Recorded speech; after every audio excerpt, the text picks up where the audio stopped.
चलो ठीक है, क्लास स्टार्ट करें भी। या Simran, very good evening. Good evening voice, sir. हाँ क्लियर है मेरी वॉइस? आज ही सबको ऑडिबल हूँ मैं? Yes sir. Yes sir. ठीक है ना। अगर बीच में क्लास बंद हो जाए तो लाइट्स चली गई होंगी, क्योंकि अभी आज काफी तेज बरसात है यहाँ पे, तो आई डोंट नो, है ना। तो समझ जाना ऐसा हुआ है, अदरवाइज कोई दिक्कत नहीं। चलो, कल मैंने आप लोगों को यहाँ पे सेल्स सिस्टम पढ़ा दिया था, लास्ट क्लास जो हमारी फ्राइडे को हुई थी। ठीक है, सेल्स कैसे सिस्टम काम करता है। ऑर्डर आप लेते हो, गुड डिस्पैच करते हो, उसका इनवॉइस आप जनरेट करके भेजते हैं, उसके बेसिस पर वो ट्रांजैक्शन रिकॉर्ड होता है, देन कैश रिसीव किया जाता है। और आपको मैंने बताया कि भाई देखो, इन्हीं ये जनरल प्रोसेस है और इसमें क्या क्या कंट्रोल्स ऑब्जेक्टिव्स के साथ आपको सेटअप करने पड़ते हैं। ये चीज आ गई थी समझ में? क्लियर है? यस और नो? Yes sir. ठीक है, ये क्वेश्चन बाद में सॉल्व करेंगे, पहले हम लोग आगे बढ़ लेते हैं ना थोड़ा। ठीक है, इसी तरीके से देखो परचेज सिस्टम भी होता है। परचेज सिस्टम में क्या होता है, ऑर्डर आप प्लेस करते हैं, गुड्स आपको रिसीव होते हैं, इनवॉइस आपको रिसीव होते हैं, अकॉर्डिंगली ट्रांजैक्शन को रिकॉर्ड किया जाता है, उसके बाद हम लोग पेमेंट्स करते हैं। और उनके ऑब्जेक्टिव्स क्या क्या होते हैं, कंट्रोल किन किन चीजों के लिए सेट आपको करने पड़ेंगे। ऑर्डरिंग की स्टेज पे आपको इस कंट्रोल सेट करना पड़ता है फॉर द पर्पस कि भाई हम जो परचेज कर रहे हैं सप्लायर्स के साथ, हम ये चेक करें उससे पहले कि भाई हम उन्हीं सप्लायर से परचेज करें जो क्वालिटी अच्छी हमको सप्लाई करें, जो रिलायबल हो, और जो हमको हमारे प्राइजेस पर सप्लाई करें। देखो ये हो गया। ठीक है। और इसके अलावा आपको कंट्रोल यही चाहिए होता है कि भाई हम जो भी परचेज करें वो परचेज वैलिड बिजनेस यूज के लिए करें, अननेसेसरी परचेज नहीं करें। क्योंकि देखो, अगर आप अननेसेसरी परचेज करोगे तो आपका पैसा ब्लॉक हो जाएगा। होगा नहीं होगा? अब आपने इन्वेंट्री खरीद ली जिसकी आपको जरूरत नहीं थी, तो आपका पैसा इन्वेंट्री में ब्लॉक हो गया। वो जब तक उसका मैन्युफैक्चरिंग नहीं होगी, जब तक आपके पास ऑर्डर्स नहीं आएंगे, जब तक आप उसको बेचोगे नहीं और आपका पेमेंट रिकवर नहीं होगा, तब तक के लिए मनी ब्लॉक हो जाएगी ना आपकी, तो लिक्विडिटी ब्लॉक हो जाएगी। यस और नो? Yes sir. ठीक है, तो आपको सबसे पहला कंट्रोल चाहिए कि भाई ये देखने के लिए कि भाई परचेज किससे कर रहे हैं। दूसरा परचेज चाहिए, दूसरा कंट्रोल चाहिए वैलिड बिजनेस यूज के लिए। तीसरा हमको कंट्रोल चाहिए, ठीक है, टाइम का, है ना। टाइम देखो बहुत इंपॉर्टेंट होता है, क्योंकि अगर आपके पास जो रिक्वायर्ड इन्वेंट्री है वो खत्म हो जाए तो आपका बिजनेस ऑपरेशंस बंद हो जाएंगे यहाँ पे। यस और नो? यस। ठीक है, ये चीज छोटे उसमें समझ में नहीं आती। अगर फैक्ट्री है, अब फैक्ट्री में प्रोडक्शन अगर चल रहा है तो प्रोडक्शन रुक जाएगा, मशीन जो है वो आइडल रहेगी, लेबर आइडल रहेगी, और आपकी कॉस्ट बढ़ती जाएगी। तो इसलिए जब आप ऑर्डर प्लेस करते हो तो ये बहुत ध्यान, एक कंट्रोल आपको सेटअप करना पड़ेगा जो ये चेक करेगा कि भाई हम लोग टाइमली डिलीवरी जो है वो हमको मिले। ठीक है, ताकि हमारा बिजनेस डिस्टर्ब नहीं हो। तो ऑर्डरिंग के टाइम पे तीन तरह के कंट्रोल हो गए। एक तो किससे खरीद रहे हैं उसकी, उस तरीके के कंट्रोल्स कि भाई किससे हम परचेज करेंगे। दूसरा वैलिड बिजनेस यूज के लिए, और तीसरा हम लोगों का डिलीवरी टाइम के लिए आपको कंट्रोल सेटअप करना पड़ेगा। ठीक है भाई, समझ में आ गया यहाँ पे? यस और नो? यस। शॉर्ट में बोले तो यहाँ पे आपका डेटर्स चेक करने के लिए, ठीक है, और इसके अलावा दूसरा हमारा था बिजनेस यूज, वैलिड होना चाहिए, और तीसरा आपका था वो डिलीवरी टाइम। ये तीन चीजों के लिए आपको कंट्रोल सेटअप करना पड़ेगा। वंस यू हैव ऑर्डर, जब गुड रिसीव्ड हो जाए तो आपको जो कंट्रोल सेटअप करने हैं वो किस चीज के लिए करने हैं। ठीक है, कि भाई जो गुड्स हमने खरीदे हैं वही गुड्स हम लोग एक्सेप्ट करें। ऐसा नहीं हो कि भाई हमारा जो डीलर है हमको वो गुड्स भेज दे जो हमने उससे परचेज नहीं किए थे। ठीक है, इस चीज के लिए आपको चाहिए, और promptly good received are recorded promptly. जो भी गुड्स रिसीव्ड हो वो प्रॉम्प्टली क्या हो जाए, रिकॉर्ड हो जाए। ठीक है, कहाँ रिकॉर्ड हो जाएंगे? ऑफ कोर्स सी बात है, इन्वेंट्री में रिकॉर्ड होना चाहिए उसको। जैसे ही गुड्स रिसीव्ड हुए इन्वेंट्री में रिकॉर्ड आ जाना चाहिए ना आपका। जैसे ही आपके गोडाउन में गुड्स आए उसी टाइम पे आपकी इन्वेंट्री में उनका रिकॉर्ड आ जाना चाहिए। क्लियर है भाई? समझ में आ गया? यस और नो? Yes sir. समझ में आ रही है बात सिमरन? Yes sir. तो ऑर्डर के टाइम पे क्या कंट्रोल चाहिए, गुड्स रिसीव्ड होने के टाइम पे क्या कंट्रोल चाहिए, इनवॉइस। ठीक है, इसके लिए हमको कंट्रोल चाहिए कि भी हम लोग वही इनवॉइस रिसीव करें, मतलब इस तरह का कंट्रोल चाहिए जो ये देखे कि भाई हम लोगों को वही इनवॉइस मिले जो गुड्स हमने ऑर्डर किए हैं। जो गुड्स ऑर्डर नहीं करे ऐसा नहीं हो कि हमको इनवॉइस आ जाए हम उसका पेमेंट भी कर दें, क्योंकि क्या होता है आपने इनवॉइस देखा आया है, ठीक है यार इसका पेमेंट करना है, कर दो। कई बार इनवॉइस गलत आ सकता है, उन गुड्स का आ सकता है जो आपको कभी सेल नहीं करेंगे। ये भी जरूरी है, आपने कभी परचेज नहीं करे हो तो भाई एक्चुअल में जो गुड्स हमने परचेज किए उसी गुड्स का हमको इनवॉइस मिले। आपको कंट्रोल इस चीज के लिए चाहिए, हमने जो परचेज किए वही हमारे पास इनवॉइस आए, है ना, कंपनी से रिलेटेड हो। Invoice relieves are correct in terms of quantity, जो भी इनवॉइस हो वो करेक्ट होना चाहिए, चाहे वो क्वांटिटी की टर्म्स हो, चाहे वो प्राइस की टर्म्स हो, चाहे वो डिस्काउंट की टर्म्स हो। ये चीज आपकी यहाँ जो होती है डिसाइड हो जाती है ना, प्राइस आपकी यहाँ डिसाइड हो जाती है, क्वांटिटी आपकी यहाँ डिसाइड हो जाती है, डिस्काउंट आपका यहाँ डिसाइड हो जाता है। तो अगर आपने ऑर्डर प्लेस किया है, ठीक है, तो जिन टर्म्स एंड कंडीशंस पे आपने ऑर्डर यहाँ प्लेस किया है वही टर्म्स एंड कंडीशंस के बेसिस पर मेरे को इनवॉइस यहाँ मिलना चाहिए, है ना भाई, यस और नो। Yes. तो इसके लिए आपको कंट्रोल चाहिए होगा, तो एक्चुअल गुड्स जो रिसीव्ड हुए हैं हमारी कंपनी का इनको इनवॉइस मिले इन टर्म्स ऑफ जो करेक्ट टर्म्स एंड कंडीशंस हैं, एज पर परचेज ऑर्डर जो है वही टर्म्स एंड कंडीशंस पे हमको इनवॉइस मिले। नेक्स्ट हमारे रिकॉर्डिंग के टाइम पे सारी परचेज रिकॉर्ड हो, ठीक है, एक्यूरेटली रिकॉर्ड हो, payables are recorded appropriate value पे रिकॉर्ड हो, ठीक है, पीरियड जिस पीरियड की है उसमें रिकॉर्ड हो, ठीक है, और करेक्ट अकाउंट में रिकॉर्ड हो। ये सारे कंट्रोल्स आपको चाहिए होंगे। क्या क्या हो गए भाई, एक तो all purchase must be recorded accurately, should it should be recorded accurately eight appropriate value in right in correct period and in correct account. इसके लिए आपको कंट्रोल चाहिए। आ गया समझ में, क्लियर है, याद हो जाएगा। Yes, sir. फाइनल पेमेंट्स करते वक्त क्या कंट्रोल चाहिए कि भाई उसी गुड्स का पेमेंट करें जो गुड्स रिसीव्ड हुए हैं। किसी इनवॉइस का एक से ज्यादा बार पेमेंट नहीं हो जाए और सारे पेमेंट्स हम लोग टाइम पर करें, इस तरीके के आपको कंट्रोल चाहिए होंगे। ठीक है, आ गया समझ में, क्लियर है बेटा यहाँ तक, यस और no. Yes, sir. Yes, sir. अब क्योंकि परचेज का सिस्टम पढ़ लिया, सेल्स का सिस्टम पढ़ लिया, तो यहाँ ये क्वेश्चन हम लोग सॉल्व कर सकते हैं, ऊपर वाला, है ना। इस तरह के क्वेश्चन आएंगे। क्वेश्चन में क्या पूछा जाएगा आपसे कि भाई ये एक म्यूरे कंपनी है जिसका सेल सिस्टम आपको गिवन है, ठीक है, इसके सेल सिस्टम में आपको सिर्फ 5 डायरेक्ट कंट्रोल्स यहाँ पे आइडेंटिफाई भी करने हैं और उनको एक्सप्लेन भी करना है, उन कंट्रोल्स पे जिस पे आप रिलाई करना चाहते हो। और इसको टेस्ट कैसे करोगे, अच्छा अभी कंट्रोल का टेस्ट करना तो हमने सीखा नहीं है, वो हम आगे सीखेंगे ना। तो हालांकि क्वेश्चन ने पूछा है बट क्वेश्चन इस तरीके का आएगा कि भाई इस कंट्रोल को आप टेस्ट कैसे करोगे। पहले तो कंट्रोल देख लेते हैं कंट्रोल है क्या, ये क्वेश्चन हम बाद में कर लेंगे सॉल्व, ठीक है। लेकिन ये वाला हम लोग कर सकते हैं, डेफिशिएंसीज हम लोग फाइंड आउट कर सकते हैं कि भाई इस कंट्रोल में कमी क्या है और कैसे हम इसको रिकमेंडेशन देना है कि किस तरीके से इस डेफिशिएंसी को, ये पार्ट आप कर सकते हो, है ना। सिर्फ एक ये वाला पार्ट अभी हम लोग नहीं कर सकते, बाकी ये कर सकते हैं, ये वाला पार्ट कर सकते हैं, ठीक है। Yes.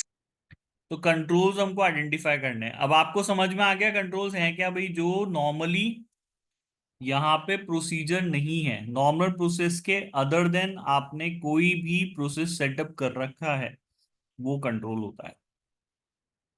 अब कंट्रोल जो फाइंड आउट करने हैं वो डायरेक्ट करने हैं। तो इसमें देखो वैसे 5 से ज्यादा कंट्रोल दिए हैं, कोई भी 5 आप कर सकते हो। और वैसे भी अभी हम ऊपर पढ़ के आ गए तो कंट्रोल्स हमको पता ही है कि क्या क्या कंट्रोल है, ऊपर पढ़ भी तो लिया अपन ने, Yes.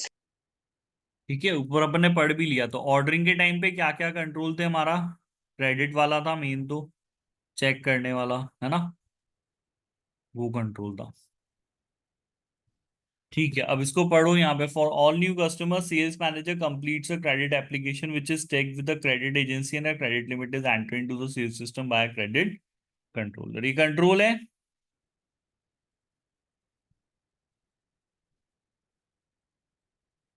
ये कंट्रोल है या नहीं है, यस और नो।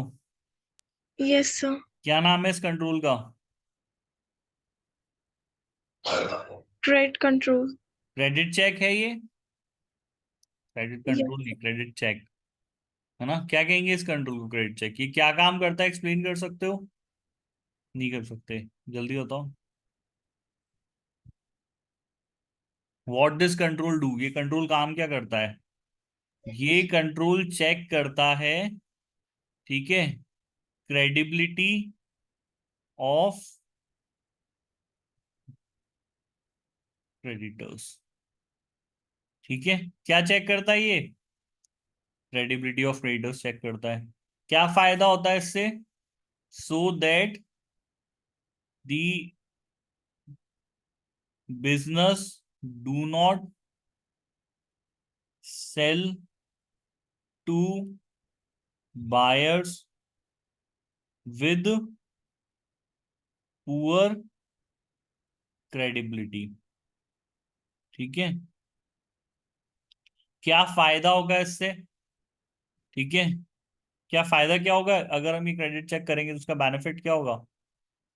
इसका बेनिफिट क्या है? हम रिसीवेबल्स को और अच्छी तरीके से लाइक इरिकवरेबल डेब्ट्स को मेजर कर सकते हैं, जिससे रिसीवेबल्स की वैल्यू करेक्ट है। ठीक है, तो हम यहाँ पे लिख सकते हैं reduction in bad debts. Reduction in bad debts, इससे हमारा बैड डेब्ट्स रुकेंगे। और क्या फायदा होगा इससे? बैड डेब्ट्स कम होंगे इससे। और क्या फायदा होगा?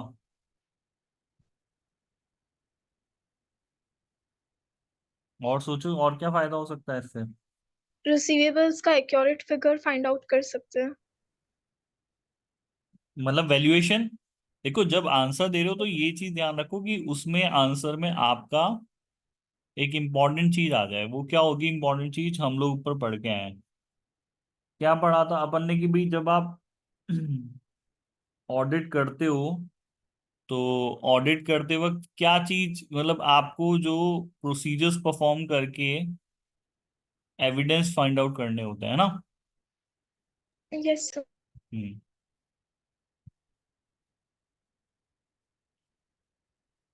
तो अगर ये लिखा गया है कि इन्वेंट्री है,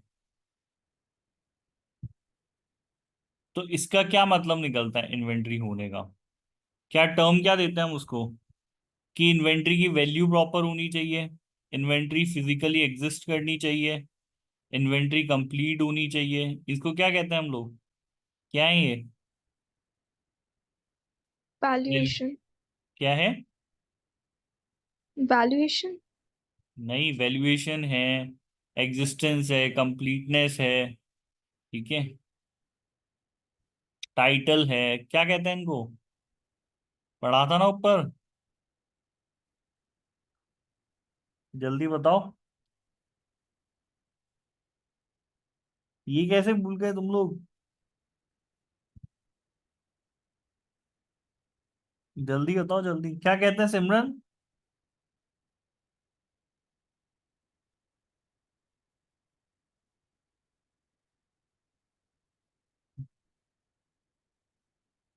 इतनी सिंपल सी तो टर्म है, क्या हो गया, भूल गए क्या? क्या कहते क्या है इसको? वैल्यूएशन है, एग्जिस्टेंस है, एसिड्स की जब हम बात करते हैं, जब हम लाइबिलिटीज की बात करते हैं, तो हम कुछ फैक्ट्स यहाँ पे देखते हैं इनके। ठीक है, कि ये सब फैक्ट्स यहाँ पे जो है वो बैलेंस शीट में दिख रहे हैं। आप बोल नहीं रहे हो लेकिन वो दिखेंगे। क्या कहते हैं उसको, टर्म क्या कहते हैं? याद करो, दिमाग पे जोर डालो।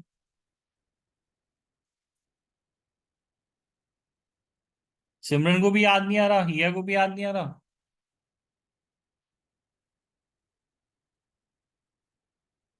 हम्म। हिया, तुम्हें तो पेपर देना भी इस बार वाला, कैसे कैसे होगा फिर? ये तो बहुत बेसिक चीज है, ये कैसे भूल सकते हो? किसी को याद नहीं है? मेरी आवाज आ रही है, हाँ या ना में तो जवाब दो भाई। Yes sir. फिर क्या कहते हैं यस सर। उसको? इससे पहले वाले चैप्टर में हमने इतनी इंपॉर्टेंट चीज पढ़ी है।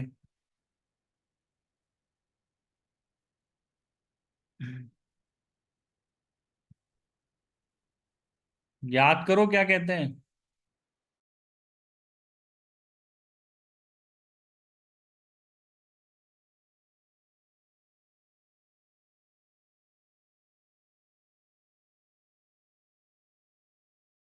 एक सेकंड में चार्जर लगाता हूँ, जब तक याद करो क्या कहते हैं।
हाँ, सॉरी फॉर द इंटरप्शन। याद आया किसी को क्या कहते हैं इनको हम भाई? जो एसेट्स और लाइबिलिटीज से हम लोग फैक्ट्स निकालते हैं, इनको क्या कहते हैं? असर्शंस नहीं कहते हम assertions. लोग उनको? असर्शंस नहीं कहते? Yes, sir. फिर भूल गए हिया, वैदिक। Yes, sir. तो फिर ये बहुत इंपॉर्टेंट चीज है भाई, कैसे ये चीज कैसे भूल सकते हो? इसके बिना तो ऑडिट कैसे करोगे, असर्शंस नहीं बता दो। अब पता है या नहीं है असर्शंस क्या होते हैं? Yes, sir.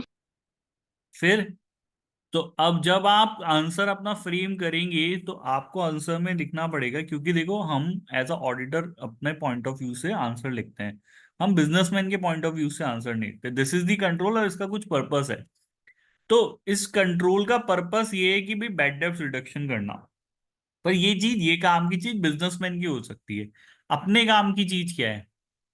अपने काम की चीज है कि भाई फाइनेंशियल रिपोर्टिंग पे इसका क्या प्रभाव पड़ेगा, क्या इम्पैक्ट आएगा। ये कंट्रोल फाइनेंशियल रिपोर्टिंग के लिए क्यों इंपॉर्टेंट है? ये कंट्रोल फाइनेंशियल रिपोर्टिंग के लिए इसलिए इंपॉर्टेंट है क्योंकि ये कंट्रोल अगर होगा तो आपका एक असर्शन है, दैट इज वैल्यूएशन। ठीक है, वो वैल्यूएशन आपकी जो है, वो वैल्यूएशन आपकी प्रॉपर होगी, वो वैल्यूएशन आपकी जो है वो काफी हद तक ठीक होगी। क्योंकि अगर आप क्रेडिट चेक कर रहे हो तो ऐसे लोगों को, ऐसे बायर्स को हम अपना प्रोडक्ट नहीं बेचेंगे जो हमारा बाद में पेमेंट नहीं कर पाए। तो फिर क्या होता है कि अगर इस तरीके से आपके ड्यूज ज्यादा होते हैं, तो कई बार बिजनेसमैन क्या करेगा, अगर ड्यूज ज्यादा है तो वो जानबूझ करके इनको राइट ऑफ नहीं करेगा ताकि बुक्स में नुकसान कम दिखे। इस वजह से तो वैल्यूएशन प्रॉपर आपकी होगी, ये इसका फायदा है। आया समझ में क्लियर यहाँ पे? यस और नो? Yes. इस तरीके से तो जब आप इस क्वेश्चन को पढ़ेंगे तो ऐसे ही इसको सॉल्व करना है। एक पॉइंट मैंने आपको करके दिखाया, बाकी आप घर पे करेंगे। इसका आंसर ही ऐसे तो पूरा दिया हुआ होगा बुक में ही, ठीक है, वो हम लोग देख लेते हैं, है ना? वैसे पूरा दिया हुआ है। इस तरीके से आपको इसका आंसर फाइंड आउट करना है। ठीक है भाई, समझ में आया यहाँ पे? यस और नो? Yes. हाँ, वैसे इसके आंसर्स पीछे दिए हुए हैं तो कोई डरने वाली बात नहीं है आपके लिए। ये आंसर दे रखे हैं इसके ना पीछे, अगर आप अपनी बुक में जाके देखोगे तो।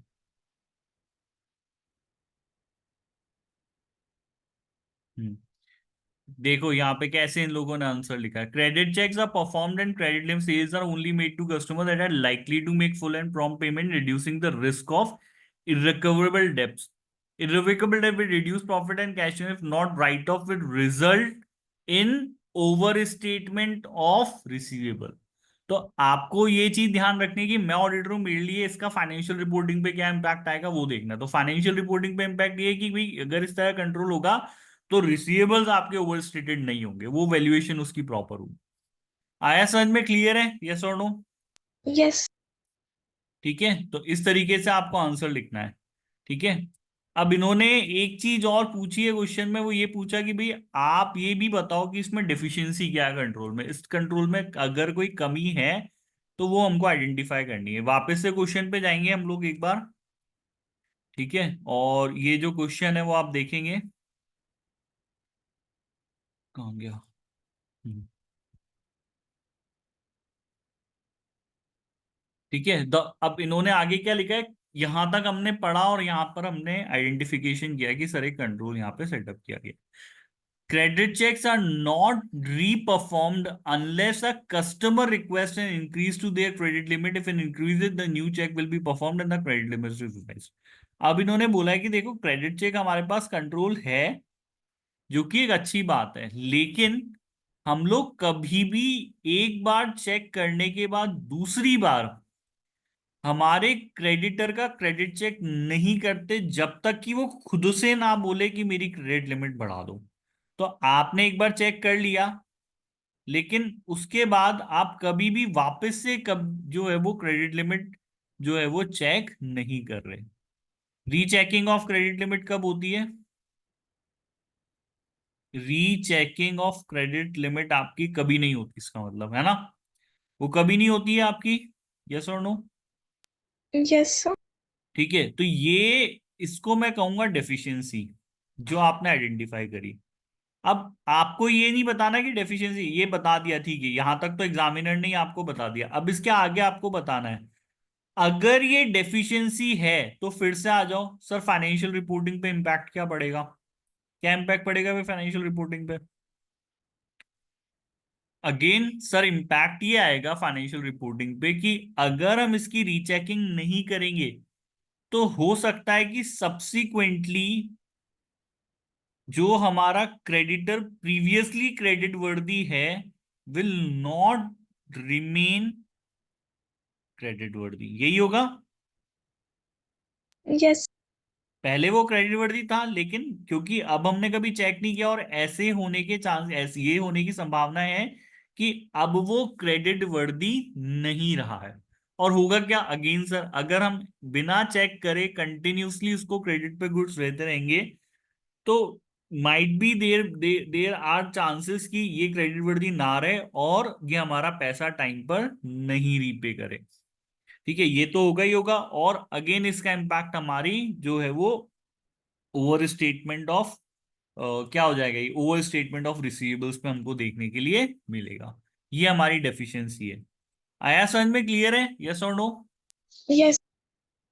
और रिकमेंडेशन मांगेंगे तो रिकमेंडेशन में होना ही चाहिए कि भाई इसको हमको फ्रीक्वेंटली चेक करना चाहिए, है ना। फ्रीक्वेंटली मतलब मोर ऑफन। मैं ये नहीं बोल रहा कि आप हर 6 महीने में क्रेडिट चेक कीजिए, आप 2 साल में, साल भर में, 3 साल में इसको क्या करेंगे, आप उसका क्रेडिट चेक करेंगे। ये इन्होंने बताया, दैट्स आपको इस तरीके से आंसर फ्रेम करना है। यहाँ पे आंसर कैसे लिखा गया है वो मैं आपको दिखा दूं। ठीक है, ठीक है। Credit checks are only reperformed if a customer request an increase, a customer credit may have deteriorated but Murray company will not. तो खाली इन्होंने सिर्फ आइडेंटिफिकेशन नहीं किया, ये आइडेंटिफिकेशन है, देखो ये आइडेंटिफिकेशन है डेफिशिएंसी का। यस और no? Yes sir. This is the identification part, this is the explanation part, जिसमें आप फाइनेंशियल रिपोर्टिंग पे इम्पैक्ट समझाएंगे। A customer credit rating may have deteriorated, but your company will not know and continue to give the same level, which increase the risk of irrecoverable debt. This is the first, and this is the second. Irrevocable debt may result in overstatement of receivable. इस तरीके से आपको answer लिखना है। Recommendation मांगा, क्या सुधार करें? क्रेडिट चेक्स आपको जो है वो एनुअली करने चाहिए। Do the customer still appropriated the credit status change, the credit limit should be revised। और अगर उसका क्रेडिट स्टेट चेंज होता है तो हमको उसको रिवाइज करना चाहिए। ठीक है भाई, आगे समझ में क्लियर है किस तरीके से आंसर लिखना है आपको? यस। बाकी बचा क्वेश्चन आप घर पे करेंगे। आगे पढ़े इसको। यस। आगे भाई सिमरन वैदिक समझ में? यस और नो? Yes sir. हम्म।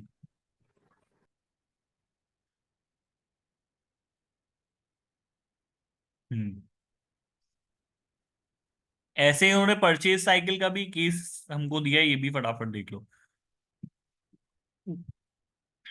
पार्ट 1 कंट्रोल आइडेंटिफिकेशन करना है,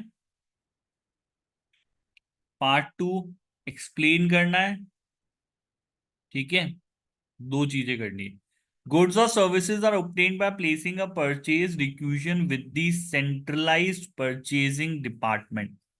Requisitions are sequentially pre-numbered and a weekly sequence check is performed. All requisitions must be authorized by an appropriate manager. ठीक है, क्या है कंट्रोल? रिक्यूजन कंट्रोल है, सीक्वेंशियली प्री नंबर्ड है, और weekly sequence check perform किया जाता है। कंट्रोल है ये, यस और no? Yes. This is the control. So you have identified the control की requisition sequence. Now explain this control. क्या काम करता है ये कंट्रोल, क्या फायदा है इस कंट्रोल के होने से? आपके purchase orders sequentially pre numbered हैं, इसका फायदा क्या है? क्या बेनिफिट होगा, ये बताओ। सोचो क्या होगा, और सारे रिक्वेजंस ऑथराइज भी होते हैं। ये एक डिफरेंट कंट्रोल है राखी, ये डिफरेंट कंट्रोल है। अभी तो हम इस वाले कंट्रोल पे ना। इस कंट्रोल का फायदा क्या है? रिक्वेंशियल इक्वेशन जो है वो सीक्वेंशियली प्री नंबर्ड है। तो कैसे आंसर लिखना है, वापस से आंसर्स वाले उसमें आ जाते हैं।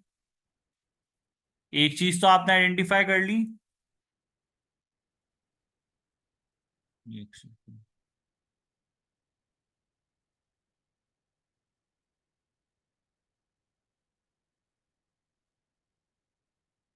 हम्म।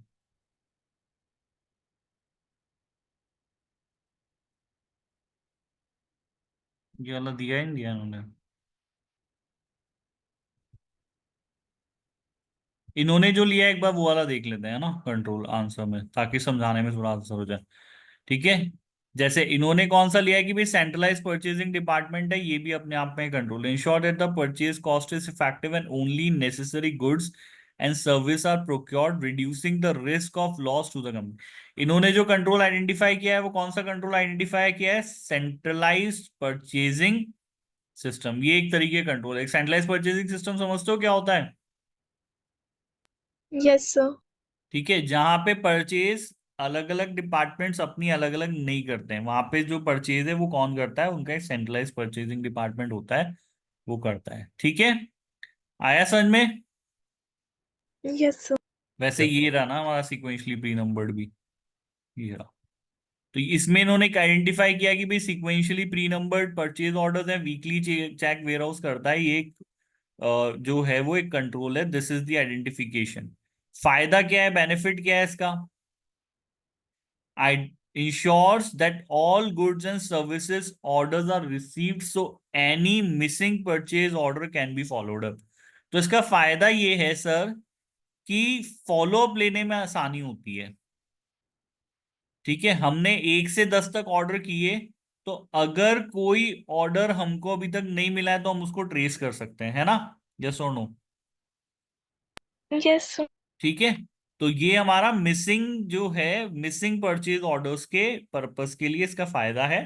दिस रिड्यूसेस, इससे फायदा क्या होगा कि प्रोडक्शन डिले नहीं होगा, जिससे कि कस्टमर डिससेटिस्फाइड नहीं होगा, और हमारा कस्टमर की गुडविल बनी रहेगी। जैसे एक कंसीडर फॉर एग्जांपल कि भाई जोमै कोई रेस्टोरेंट ओनर है, वो जोमेटो पे ऑर्डर लेता है। अब उनके पास एक एक दो तीन चार पाँच छः सात आठ करके बहुत सारे ऑर्डर आते हैं। तो जब आप जोमेटो का भी इंटरफेस देखोगे तो उनको पता रहता है कि भाई ये ऑर्डर हमने फुलफिल कर दिया, ये ऑर्डर फुल। अगर इस तरीके का सिस्टम नहीं हो, वो ऑर्डर्स लेते जाएं, आ रहे हैं आ रहे हैं आ रहे हैं ऑर्डर्स, तो होगा क्या? कोई ना कोई ऑर्डर होगा जो आपसे मिस हो जाएगा, और वो कस्टमर आपसे वो फिर नाराज होगा, वो आपके रेस्टोरेंट पे खाना खाने नहीं आएगा। ऐसा होगा, यस और नो? Yes. इसलिए ये जो चीज है वो सिक्वेंशियली नंबर्ड होनी चाहिए, ताकि क्या आपको पता रहे कि हाँ भाई हमने कोई अगर बीच में रह गया तो हम उसको क्लियर करें। ठीक है। अब ये बात तो बिजनेस की हो गई कि ये तो बिजनेस के, इसका हमारा फिर फाइनेंशियल रिपोर्टिंग पे क्या इम्पैक्ट आएगा? यहां तक तो बात इन्होंने बिजनेस लॉस की करी थी ना। अब ऑडिटर को तो ये देखना है कि इसका फायदा फाइनेंशियल रिपोर्टिंग को लेकर के क्या है। तो इन्होंने बोला कि अगर परचेज ऑर्डर सिक्वेंशियली नंबर्ड नहीं होंगे तो ऑडिटर के लिए भी दिक्कत हो जाएगी in incomplete audit trail and may affect the auditor ability to obtain sufficient appropriate audit evidence.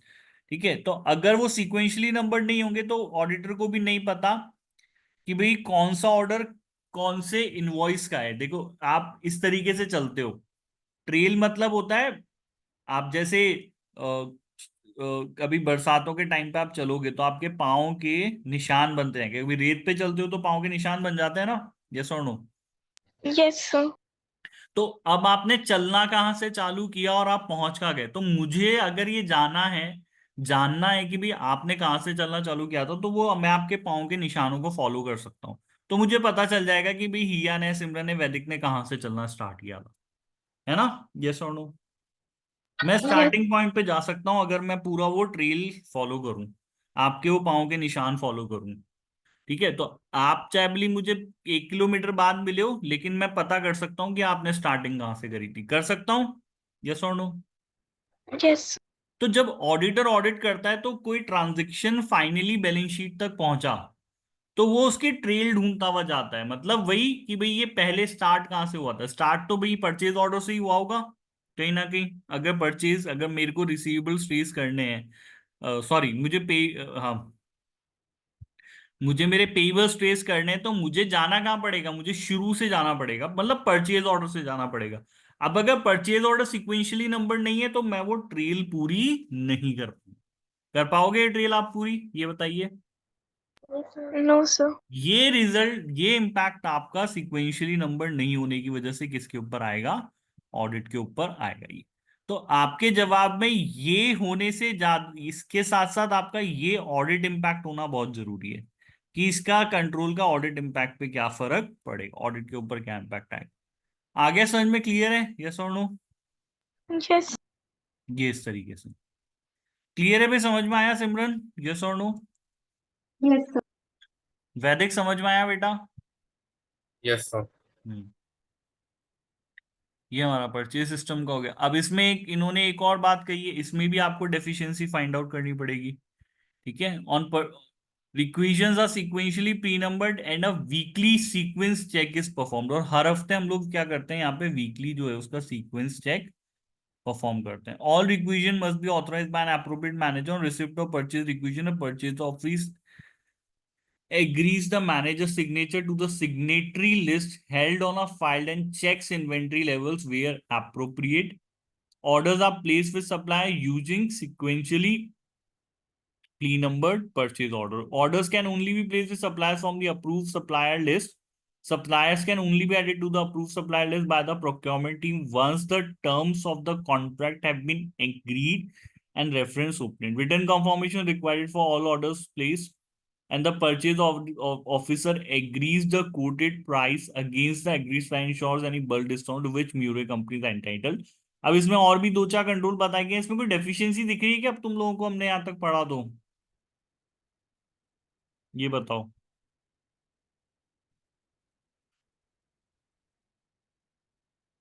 जल्दी बताओ। कोई डेफिशिएंसी दिख रही है क्या आपको इसके अंदर? पढ़ो इसको एक बार थोड़ा टाइम लेके।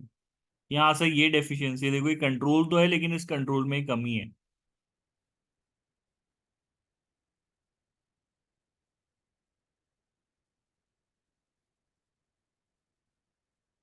पढ़ रहे हो इसको हिया, सिमरन, वैदिक?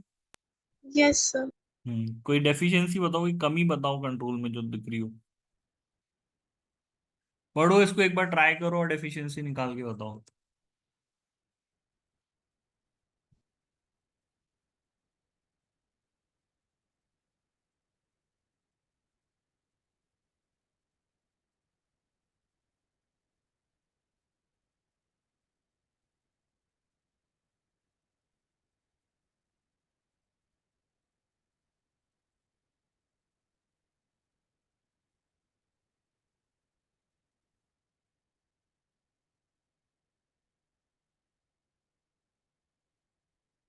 ये 1 मिनट क्वेश्चन में देख लें, इसमें दे भी रखा है, दे रखा नीचे। अच्छा, इसमें तो दिया हुआ ही नहीं है, छोड़ो, दूसरा क्वेश्चन कोई करना पड़ेगा। इसमें तो डेफिशिएंसी दी हुई नहीं है। यस सर, वो परफेक्ट है। हाँ, ये परफेक्ट है, इसमें तो कोई डेफिशिएंसी दी नहीं है, इस क्वेश्चन में पूछा भी नहीं है। वो एक नेक्स्ट क्वेश्चन हम लोग करेंगे, उसमें आएगा समझ में। ठीक है, तो इसमें भी बचे हुए चार और ढूंढने हैं आपको ना। पांच, सॉरी, इसमें तो 10 डायरेक्ट कंट्रोल्स पूछे हैं, है ना? शुरू में ही आ गए थे चार पांच, तो वो डायरेक्ट कंट्रोल्स, उनका टेस्ट टेस्ट तो अभी आपने सीखा नहीं है, वो सिखाएंगे। आगे बढ़े भाई, समझ में आ गया यहाँ तक? यस और no? Yes sir. Yes. Hmm.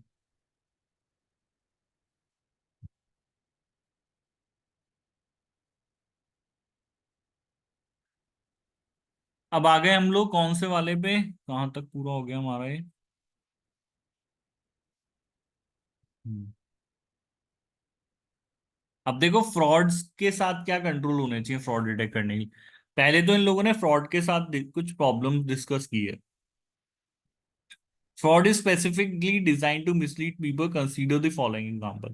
A company only deals with suppliers on list authorized by the finance director.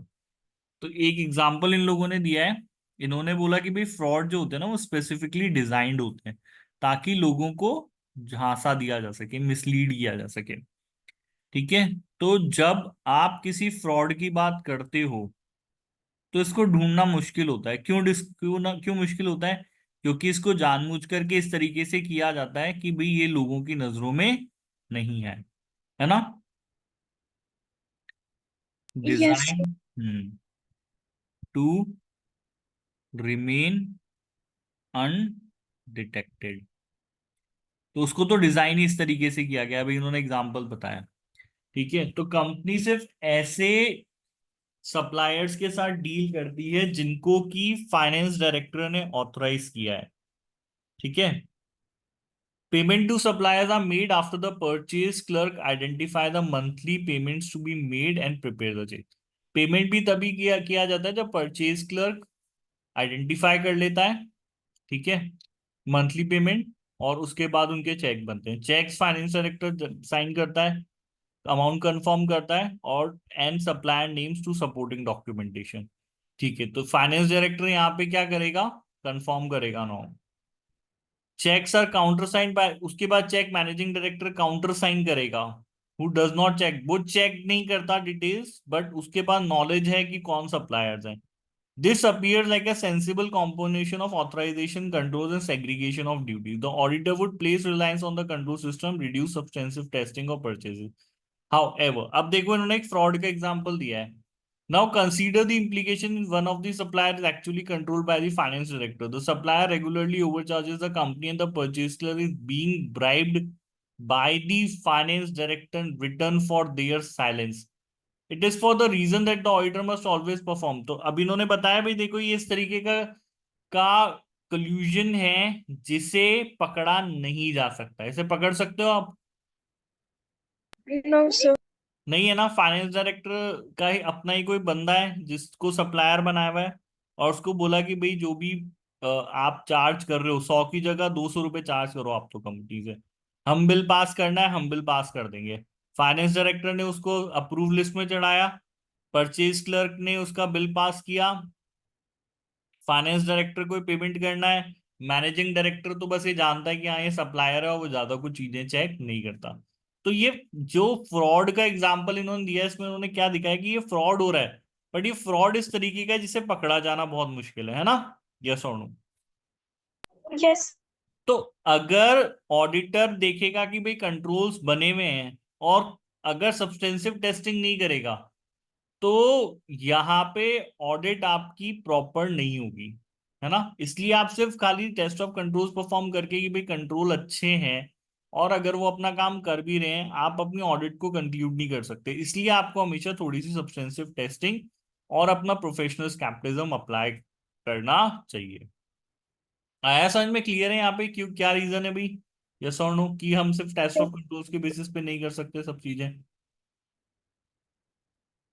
Next, अब आपके नॉन करंट एसेट्स आ गए कि भाई नॉन करंट एसेट्स कौन से होते हैं? कौन से होते हैं नॉन करंट एसेट्स? जो फिक्स्ड एसेट्स जिनको बोलते हैं वो नॉन करंट एसेट्स हो गए, है ना। जैसे Yes. तो Yes. ये कंट्रोल्स, ये जो एसेट्स हैं वो 1 साल से ज्यादा के लिए आपके पास होते हैं। इनका फायदा आपको 1 साल या उससे ज्यादा पीरियड के लिए आपको मिलना होता है। अब कंट्रोल क्या करने, किस किस चीज के लिए बनाएंगे हम लोग? पहली बात तो एसेट्स आपके पास कंट्रोल होने चाहिए कि भाई एसेट्स हम लोग अननेसेसरी परचेज नहीं करें, सिर्फ बिजनेस नीड के लिए करें, एप्रोप्रिएट प्राइस के लिए करें, कैपिटल एक्सपेंडिचर अफोर्डेबल होना चाहिए, कैपिटल एक्सपेंडिचर का एप्रोप्रिएट ट्रीटमेंट होना चाहिए, कंप्लीटली एक्यूरेटली रिकॉर्ड हो। ठीक है। और एडिक्वेट इंश्योरेंस की बात भी इन लोगों ने करी है ताकि कल को एसेट लॉस हो तो हमारी रिकवरी हो जाए उसकी। ठीक है।